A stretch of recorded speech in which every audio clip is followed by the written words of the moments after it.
Assalamualaikum warahmatullahi wabarakatuh. Selamat pagi anak-anak. Halo, bertemu lagi dengan saya Pak Marjono dalam pelajaran Bahasa Indonesia. Bagaimana kabar kalian pagi ini?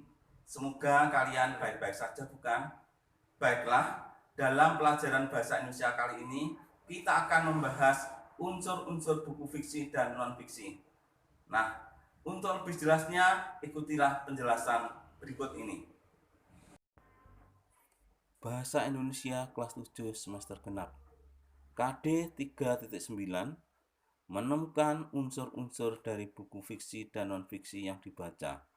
KD 3.10 membuat peta pikiran atau sinopsis tentang isi buku fiksi dan non-fiksi. 1. Pengertian buku fiksi dan non-fiksi. Buku fiksi adalah buku yang berisi cerita imajinatif yang dibuat untuk menghibur pembaca. Contohnya, buku kumpulan dongeng, kumpulan cerpen, novel, dan naskah drama. Buku non-fiksi adalah buku yang berisi fakta dan informasi. Jadi, buku non-fiksi merupakan buku yang bukan bersifat imajinatif. Contoh buku non-fiksi adalah buku pelajaran bahasa Indonesia, matematika, IPA, IPS, dan lain-lain. Unsur-unsur buku fiksi. Unsur buku fiksi terbagi menjadi dua, yaitu unsur intrinsik dan unsur ekstrinsik. 1. Unsur intrinsik adalah unsur yang membangun suatu fiksi dari dalam atau dari fiksi itu sendiri. 2. Unsur ekstrinsik adalah unsur yang membangun atau memengaruhi suatu fiksi dari luar fiksi itu sendiri. 1. Unsur intrinsik meliputi A. Tema, yaitu inti yang menjadi landasan cerita fiksi.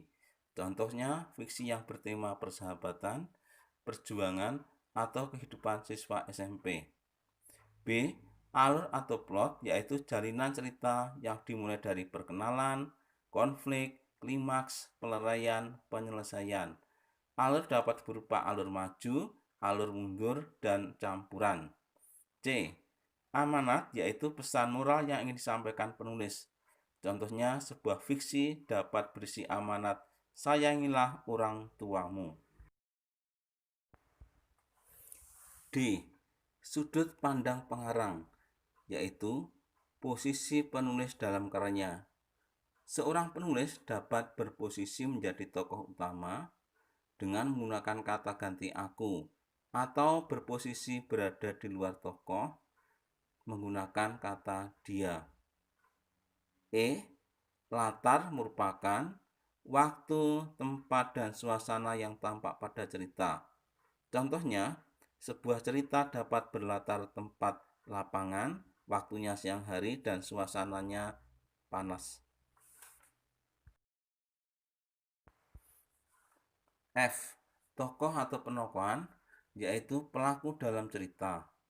Berdasarkan perwatakannya, tokoh dapat dibagi menjadi tokoh antagonis, yaitu tokoh yang berarti jahat, dan biasanya tidak disukai oleh pembaca. Tokoh protagonis, yaitu tokoh yang berarti baik dan biasanya disukai pembaca. Berdasarkan peranannya dalam cerita, tokoh dibedakan menjadi tokoh utama dan tokoh pembantu. G. Gaya bahasa, yaitu cara penulis menyajikan karyanya. Contohnya ada cerita yang disajikan dengan bahasa sehari-hari dan ada juga yang disajikan dengan bahasa baku. 2. Unsur ekstrinsik karya sastra. Umumnya, unsur ekstrinsik buku fiksi meliputi 1. Latar belakang pengarang. 2. Keadaan sosial. 3. Unsur historis atau kesejarahan pengarang. 4. Unsur budaya. 5. Unsur politik. Unsur-unsur buku non-fiksi.